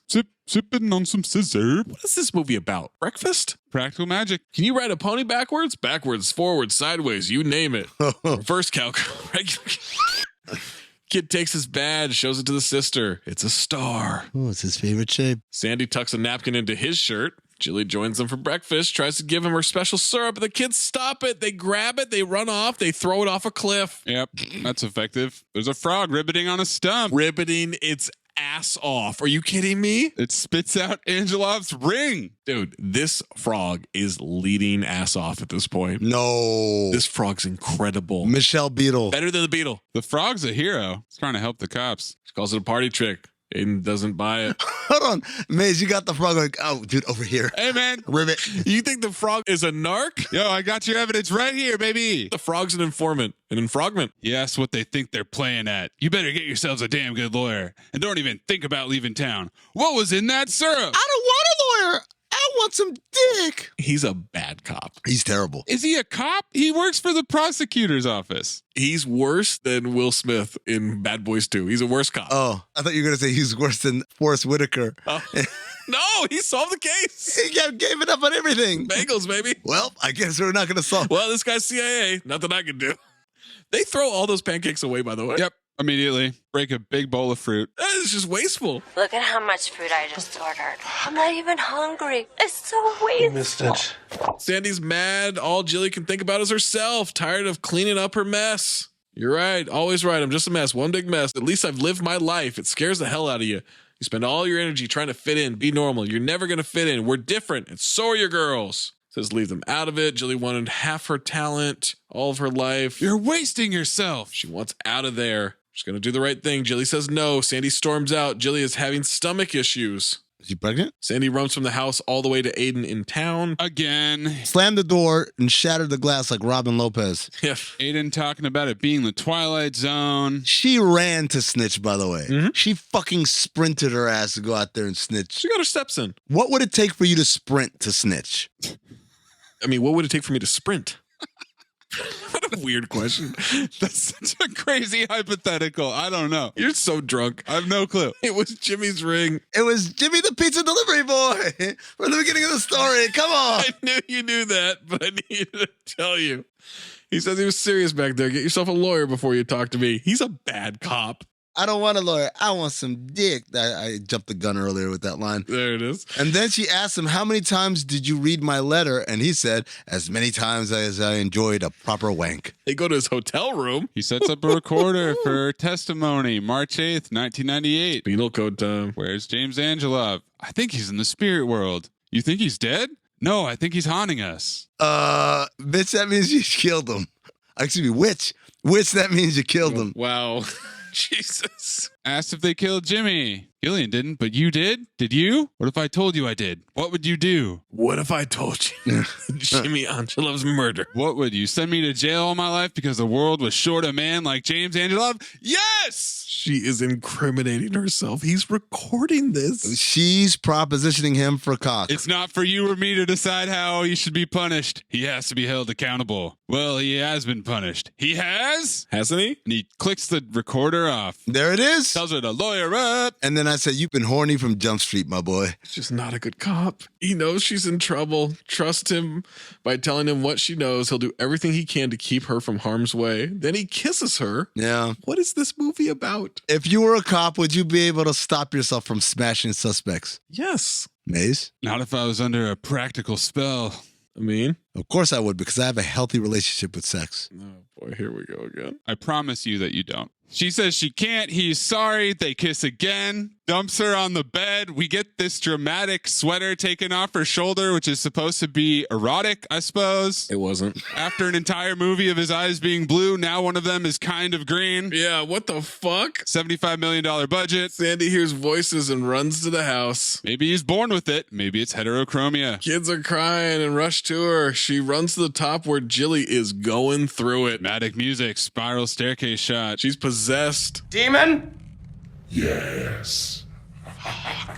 That's not good. That's not good. Jay, you fool. I say unto thee, the power of Christ compels you. Oh, does it?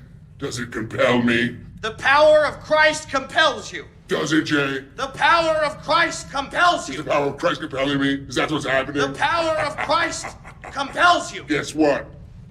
It's not that compelling. I think this is the scene where I say, oh boy. Yeah, where I said phobe.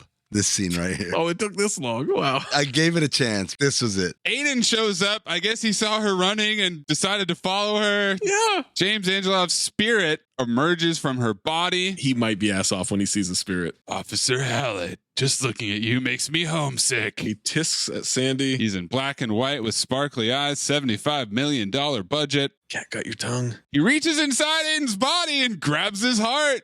But then he starts screaming. But that's where his badge is? Because the star badge drops and burnt a starship. I did not understand any of this. Into his hand. I guess because it's silver? Well, to be fair, you were pretty drunk. I have no idea. Aiden holds it up. He disappears in a cloud of smoke. Jimmy turns into a cum-like substance. Yeah. Well, it's not cum. The texture, the consistency, the taste. It's definitely cum-like. Someday you'll explain all this to me, but not now, because we don't have time for exposition. That was some real practical magic. Nighttime! Aiden's wondering what the fuck happened. Is he gone or what? Yes, you killed a spirit, but I'm the one who took his life. But I will tell you everything you need to know. I'll tell you how I did it. I'll tell you where I buried him. I'll tell you what I did it with. I'll tell you Whoa, let's hang, hold on. Just a goddamn second, all right? One step at a time. I took an oath to uphold the law, all right? I thought I came here to bring in the bad guy, because generally that's what I do. You asked me how many times I read your letter. I must have read it about 1,000 times.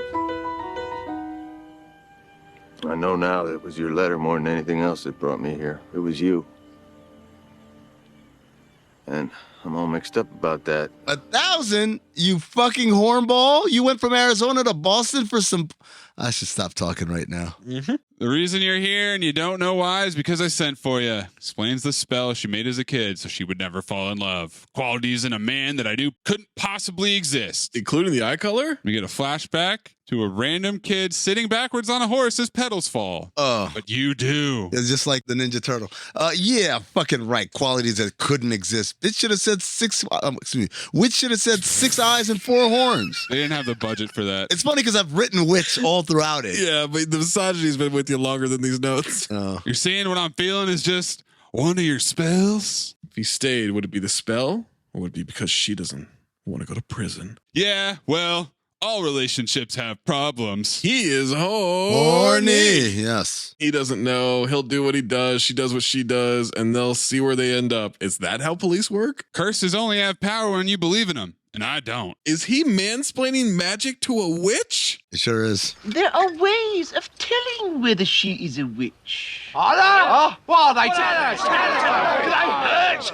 Tell me, what do you do with witches? And what do you burn apart from witches? More witches! Wood! So, why do witches burn? Because they're made of wood. Good. So, how do we tell whether she is made of wood? Build a bridge out of her. Ah, but can you not also make bridges out of stone? Oh, yeah. Cool.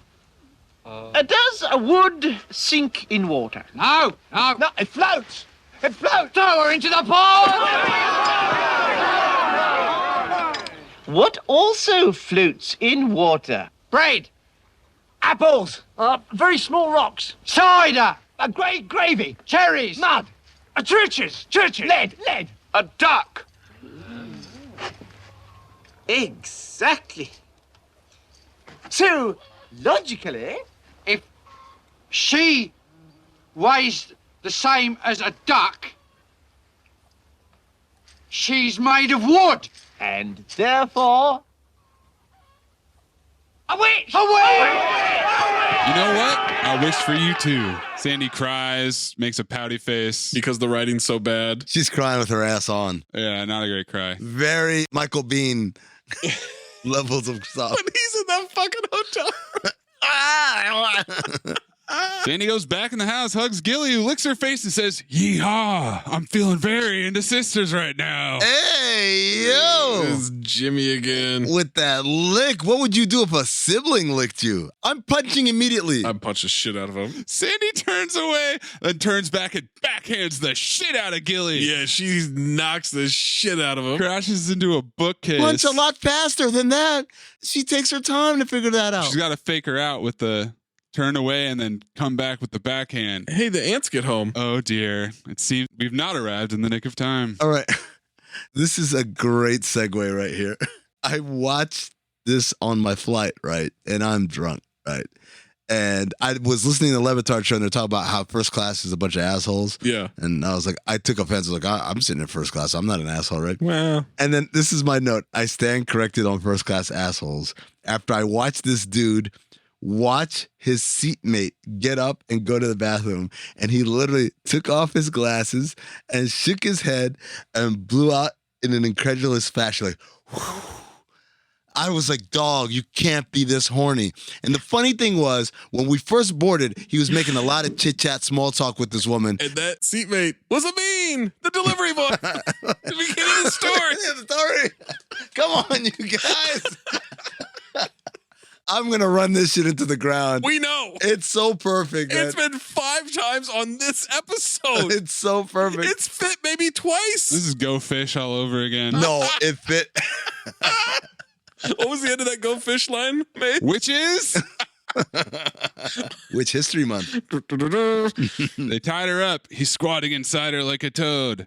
And this is what comes from dabbling. You can't practice witchcraft while you look down your nose at it. They need a full coven. 9 women. 12 is better. Cut to the phone tree. Hey, luckily, Sandy's at the top of the phone tree. Calling montage. Gossip's position. Chloe calls Margot. I got the best news. Sally just came out. That's not what that means. What a fabulous affirmation. They get some camaraderie because apparently her sister's out of a bad relationship and the guy will not leave her alone. Oh, can you bring a broom? Kids are wheeling a sweaty, smirking, tied up Gilly around. Underneath her chair are a shit ton of frogs. Oh my God. Sandy lights one of the candles by blowing, and the kids dump out a big bag of frogs in the yard. This Home Alone-ass setup montage is terrible. Women from the town show up. They're prepping everything they need. PTA mom's there with a broom. Including the Hayden-ass one. Yeah. Remember? I told you, they're all down low. They want to be down with it, but they can't do it in public, right? So then she looks at her and she's kind of surprised, and she says,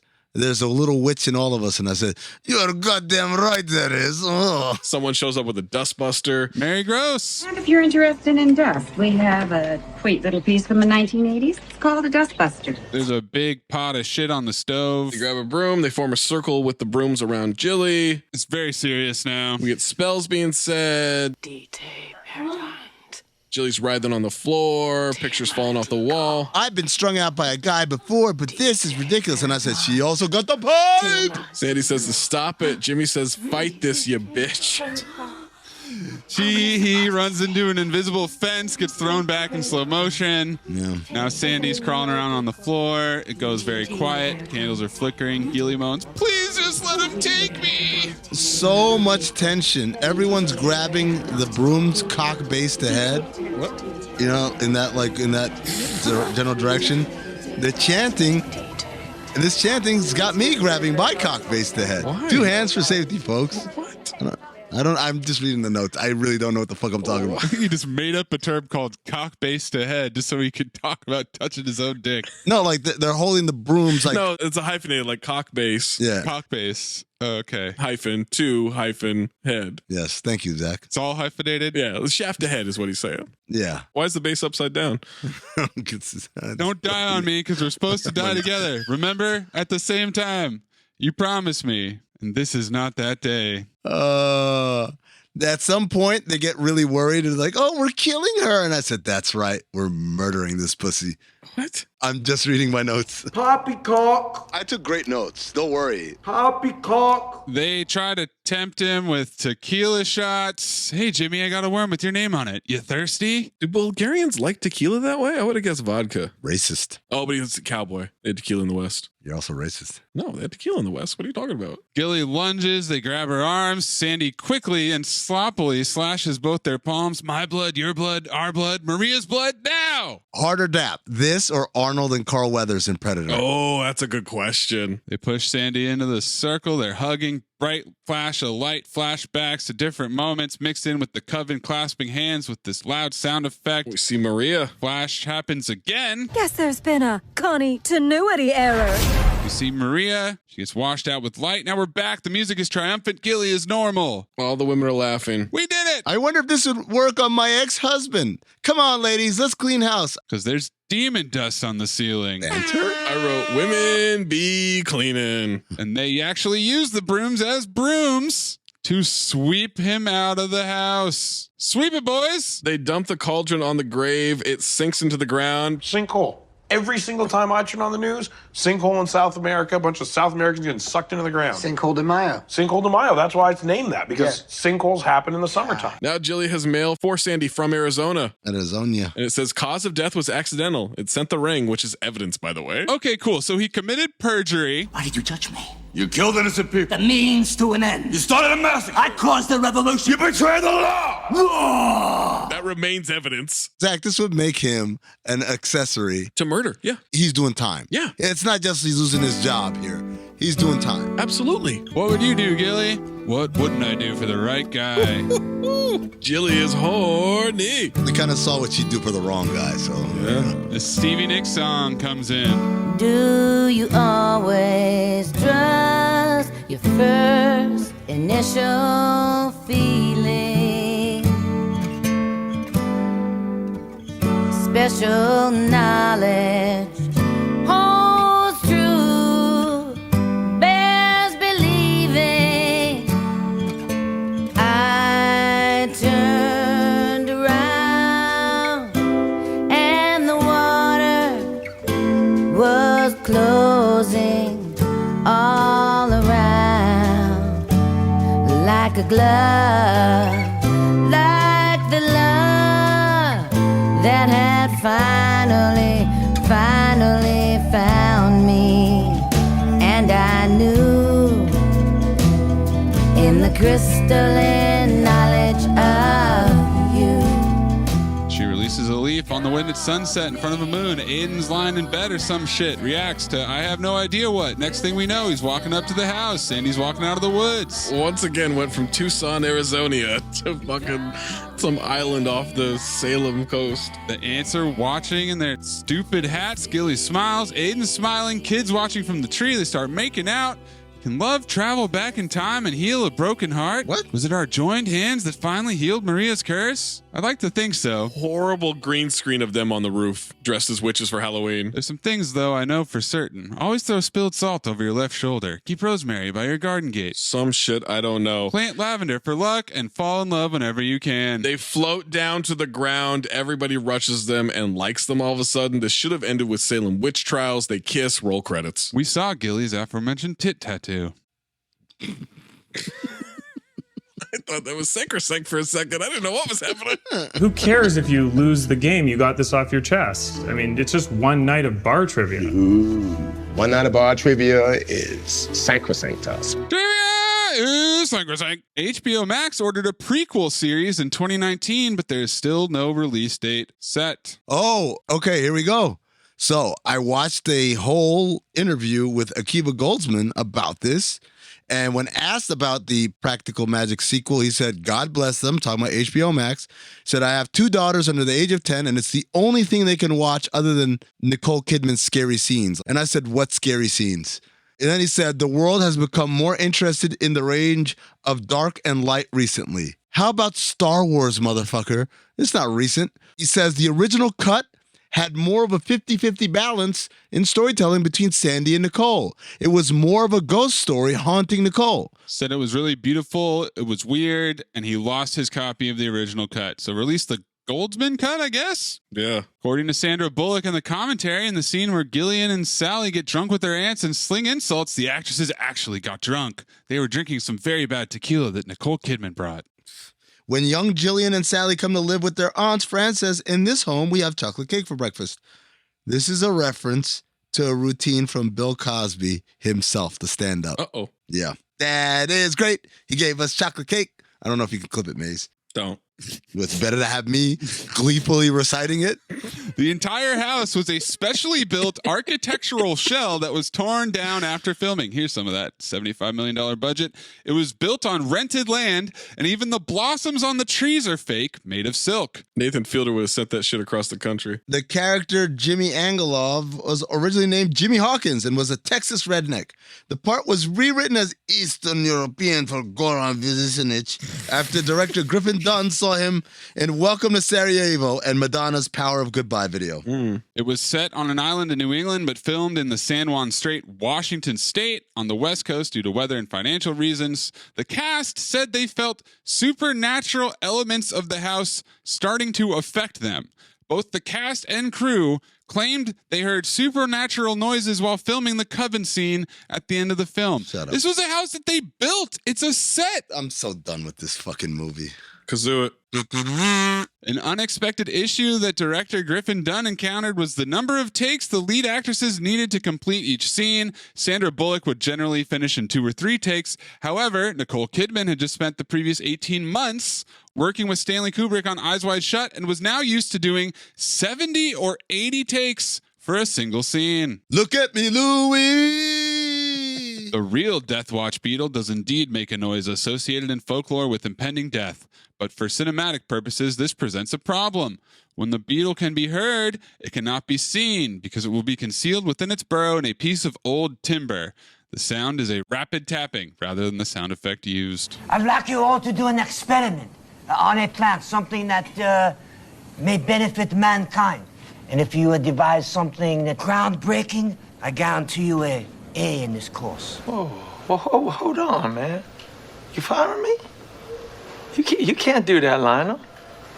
Look, man, if you don't want me to have a foreman job, I understand, but I need my fucking job, man. Lewis Pinnock Accent Award. Got Nicole Kidman doing American, I suppose. American accent, yeah. And Aidan Quinn doing a Southwest Arizonian. I got Goran when he kind of tries to be a cowboy a little bit. The yeehaw? Yeah. Amin? I'm into sisters.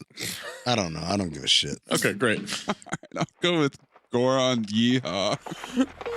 That could be like, you boys like Mexico? Let's show them who the horsemen are, guys. Yeah, we got soul.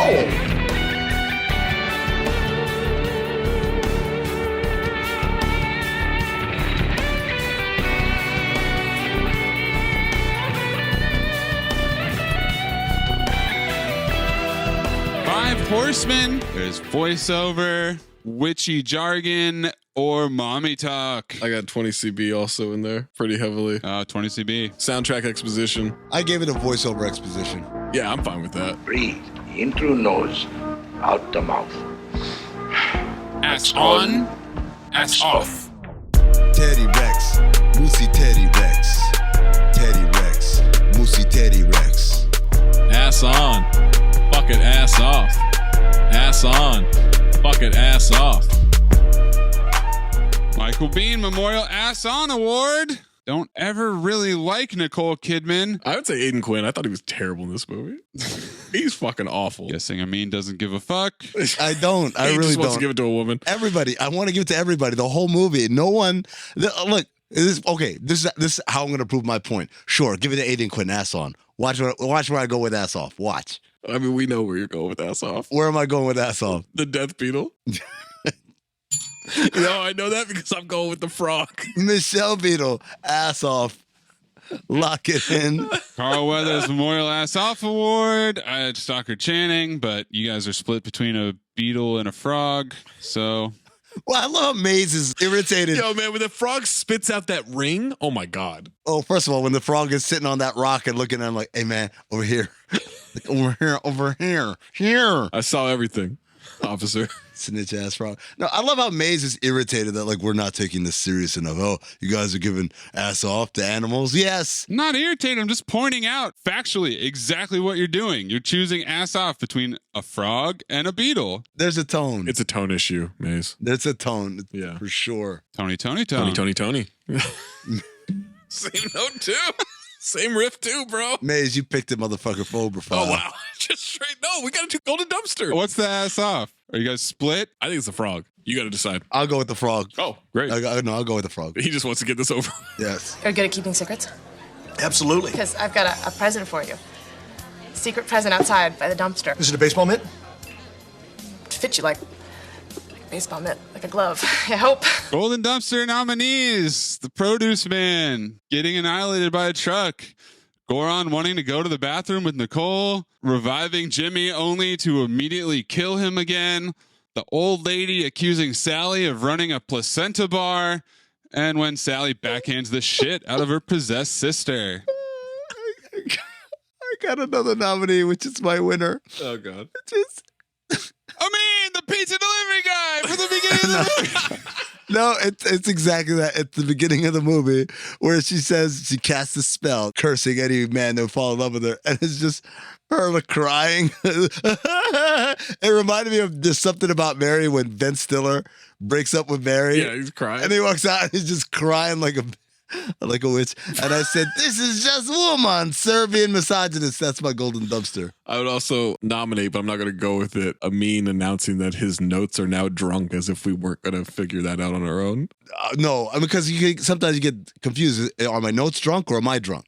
In this case, both. Maze, what's your golden dumpster? I'm going to go with the old lady accusing Sally of running a placenta bar. That's pretty much the only time I actually laughed. Oh, that was great. Yeah. This lady was convinced. For me, it's the evil cyclist coming through, him coming because he's on Molly, and then a truck just mowing him over. With the cart flying up in the air. The hand truck, that wheel spinning, the apples everywhere. Man. Got Helen hunted. Well, Maze, you picked it, motherfucker. Motherfucker. I like that. Phobe or file? I don't totally know what I was expecting with this movie. I thought they would date more people and more people would die. That's what the trailer made it seem like. Did you see how many people Nicole Kidman was dating? Well, right. She had a gangbang. But they really sped through that. One of them was Cricket with a tongue piercing. And none of them died. It was just on to Jimmy Angelov, which was a really weird adapted character. I like the ants. They just dipped out for like an hour. They're like, oh, you guys deal with this. That's a wrap on the ants, everybody. The practical magic was embarrassing. Like the actual tricks they did in this movie about witches was awful. It aged terribly. The romance was bad. I can't even imagine what the book is like or why this is a cult classic. It's a phobe. Shocker. From the maker of the Spite Phobe and the Spite File. He actually just gave us a fucking opinion. God, you sound drunk right now. I promise you, I'm not as drunk as I sound. Okay. I'm just done with this shit. Phobe. No pithy like analysis. No breakdown. Phobe. Piece of shit. Zach? Sweep it. It's a phobe. It's a really bad movie. This is Mount Rushmore, right? No. What? I don't know. What? Maybe. Is it worse than Men in Black International? Yes. Yeah. Amazingly, it is. Yeah. Because at least I laughed in American Black. I laughed at Men in Black. Steve James, February. Michael Dudikoff is the real American Black. Make sure you're sending us your Lewis Pinnock Award, your Golden Dumpster, your Five Horsemen, Ass On, Ass Off, and your Phobophile at Talk Hoops, at Torn Puzzle, at Darth Amin, at Leopard Show. What's happening right now? I don't know. I'm really hot all of a sudden, sweating. About to come? What's happening? No. He's possessed by Jimmy Angelov. He's going to go lick Chris Cody's face. He's going to shit out some toads. I'm into sisters now. Yeehaw. I bet that meant he wanted some black women. Sisters, not sisters. Next time we make love, you introduce me to Jade.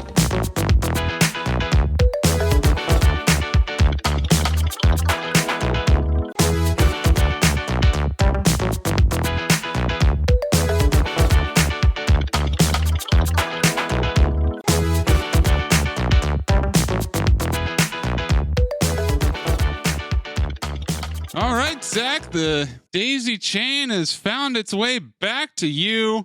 You've got a buffet of options here from this cast. Asked him out. What are we doing? Hi, Brent Anal Beats. Why is it Zach's turn again? Because I wild carded your pick, and now it's my turn in the chain. It's my turn. My turn. I gotta save this pod. Maze has really fucked this up a lot, okay? Please don't pick IMC. I said I gotta save this pod, not end it, okay? Coward. I kind of want to. No, but I can't. You cannot. I've made other plans, all right? I'm not just gonna pick a movie. Oh. I got a guest. Nice. I booked a guest, and so Sandy Bullock has 14. Whoa, you booked Sandy Bullock? No. Oh. Sandy Bullock has 14 movies that are eligible that I would want to do. So, not only are we getting a goddamn true action movie, not only are we getting a sequel, not only are we doing Speed 2 Cruise Control, Billy Gill makes his Cinephobe debut next week. Wow. I thought it was going to be Mike Ryan, but I definitely knew it was going to be Speed 2 Cruise Control. It's Speed 2 Cruise Control, what you mentioned at the beginning of the episode. All right, whatever. You guys are unscarable. Willem Dafoe on the board for the daisy chain. Jason Patrick on the board for the daisy chain. I'm not doing no Jason Patrick movie, man. Jango Fett on the board. Oh, is it Boba Fett?